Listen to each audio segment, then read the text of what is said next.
Bonjour à tous, plein phare aujourd'hui sur ces concepts aux consommations ridiculement basses. Dans le genre, Peugeot, Citroën et Renault se livrent à une bataille sans merci. Vous allez découvrir dans quelques secondes pourquoi. Bienvenue à tous pour cette 4e édition du JT d'Auto Plus en direct des allées du Mondial de l'Automobile.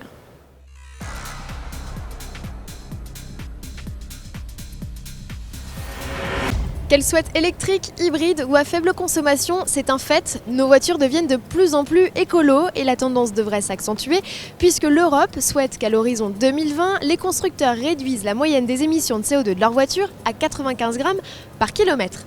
Du côté de la France, le gouvernement a lancé un appel à projet en 2012 aux constructeurs tricolores. Il consiste à mettre au point un véhicule consommant 2 litres au 100 km. Défi relevé et même dépassé pour le concept Renault Eolab qui ne consomme qu'1 litre au 100.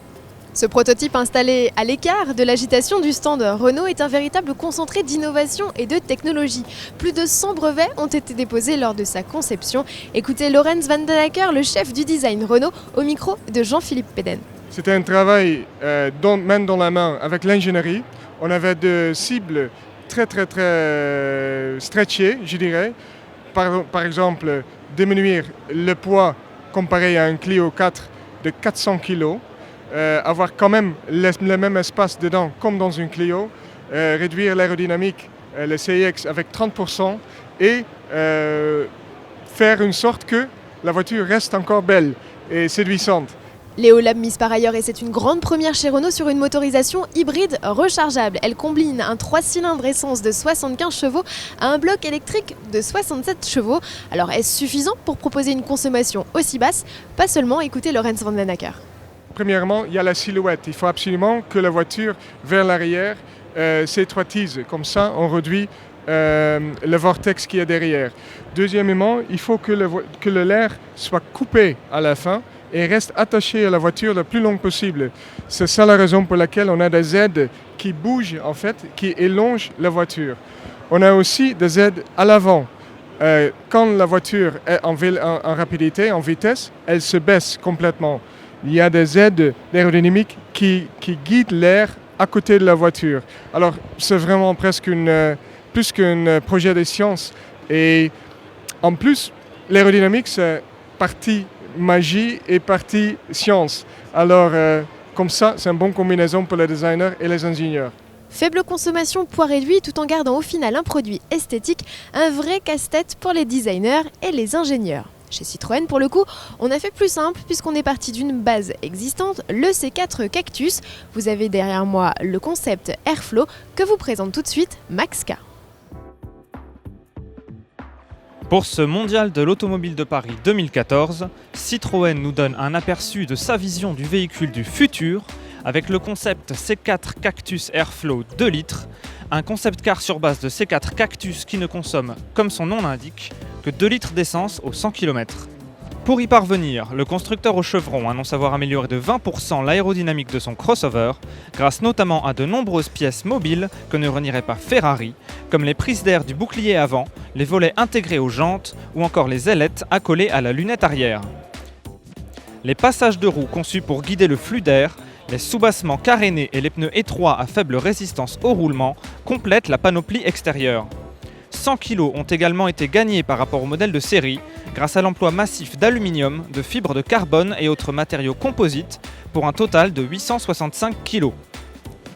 Le C4 Cactus Airflow est animé par une mécanique hybride air combinant le 3 cylindres 1 litre de PureTech de 82 chevaux à un système de stockage d'énergie à air comprimé. Celui-ci peut venir en renfort ou en remplacement du bloc thermique suivant le mode de conduite sélectionné parmi les 3 proposés. Selon Citroën, cette motorisation hybride permet une réduction de 30% des consommations de carburant tout en offrant des prestations dynamiques proches de celles du moteur PureTech de 110 chevaux. Une voiture avec ce design et d'extra faible consommation, ça vous inspire quoi? La voiture de 2020, vous aimez beaucoup ou pas du tout? Nous sommes allés prendre la température dans les allées du salon. Ça va être intéressant, c'est clair. Parce qu'avec les énergies qu'il faut absolument économiser, donc ça sera très intéressant. La ligne, surprenant, il faut s'y habituer. Je pense que voilà, c'est intéressant d'avoir des idées comme ça et de pouvoir les développer. On verra bien après. Moi, c'est plutôt le design. On fait avec la nouvelle génération de voitures, mais c'est surtout la consommation. La consommation et les rejets de CO2 parce qu'on est impacté au niveau malus, mais c'est surtout la consommation. C'est surtout la consommation qui est importante. Je pense qu'il y a une prioritaire par rapport au design, surtout par nos temps ou pour le futur, nos enfants, c'est ce qui est surtout vraiment important. Je pense que c'est très très bien. En plus, bon, c'est vrai que la voiture est super classe, donc c'est encore mieux. Je trouve impressionnant le simple fait de retravailler l'esthétique de la voiture, de voir quel est le gain qui peut être apporté en consommation d'énergie. Moins on consomme, moins on paye, donc c'est toujours un intérêt. Et plus on est écolo, moins on pollue la planète. D'un autre côté, c'est pas pour tout de suite, à mon avis, parce que là, pour arriver à ces consommations-là, il faut rouler doucement, etc. Et quand on l'a soi-même, on s'aperçoit qu'on consomme toujours plus que ce qui est dit sur le papier. Chez Peugeot aussi, on expose sa vision de la voiture efficiente. Elle prend les traits d'une Peugeot 208 et vous est présentée par Jean-Philippe Péden.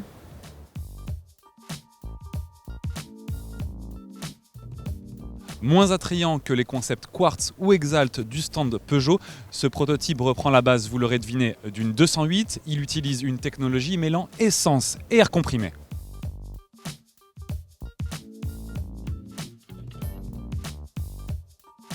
Issu de la récupération de l'énergie au freinage et de la décélération, l'air comprimé va assister le 3 cylindres, voire s'y substituer en fonction du mode de conduite sélectionné. 3 modes de conduite sont proposés. Air, où la seule énergie contenue dans l'air comprimé motorise le véhicule, sans consommation d'essence ni émission de CO2. Essence, où seul le moteur thermique entraîne le véhicule. Et le mode combiné, destiné en particulier aux phases transitoires en ville et sur route. Il combine les deux énergies dans des proportions ajustées pour atteindre la consommation optimale, explique Peugeot.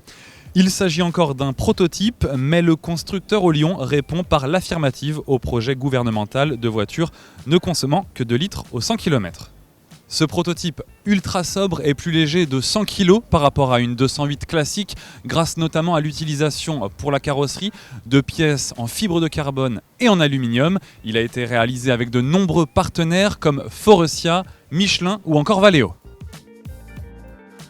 Par ailleurs, le prix de ces voitures à la consommation divisé par 2 devra être abordable à leur lancement en 2020. Alors si Léolab compense le surcoût de ces matériaux composites par une partie mécanique plus simple et moins coûteuse, PSA lui recherche activement des partenaires pour partager les frais de développement liés à cette technologie hybridaire. De retour sur le stand Peugeot où vous pouvez venir admirer le Peugeot Exalt installé sur son podium entouré d'eau. Et à propos de Mar et de stand Peugeot, Thierry S, le commissaire général du salon, a une anecdote assez croustillante à nous raconter, écoutez-le. Quand, lors de la dernière inauguration officielle par le président de la République de l'époque, François Mitterrand, qui était très malade et qui avait un courage extraordinaire pour venir quand même remplir sa fonction de président de la République et venir au salon comme si de rien n'était. Pourtant, il n'était pas bien. Et vous savez que les inaugurations, on les prépare au quart de poil, tout est organisé, à seconde près. Le parcours est repéré, etc. Et on arrive chez Peugeot, et pour montrer probablement qu'il était en pleine forme, ce qu'il n'était pas malheureusement, enfin en tout cas pour faire jouer son rôle de chef de l'État, il voit un plan incliné, au-dessus d'une sorte de mare. Évidemment, il était hors de question que le président de la République monte sur ce plan incliné. Et il y va, il s'aventure. Jacques Calvet, qui était à côté de lui, lui prend le bras, et ils montent tous les deux vers je ne sais pas quel Peugeot était exposé à cet endroit-là. Il reste 2 minutes, les photographes prennent, le service de sécurité de l'Élysée était affolé. Bon, et puis il redescend, tout se passe bien, il ne tombe pas dans la mare. Bon, bref. L'inauguration se termine, et quand le président quitte la porte de Versailles, Jacques Calvet se tourne vers moi et me dit « C'est quand même la première fois que je soutiens Mitterrand ». La scène s'est passée en 1994 et Jacques Calvet était alors le président de PSA Peugeot Citroën. Voilà, le JT c'est terminé pour aujourd'hui. Rendez-vous demain pour de nouvelles aventures. Et n'oubliez pas, pour suivre toute l'actualité du mondial, une adresse mondial.autoplus.fr. À demain.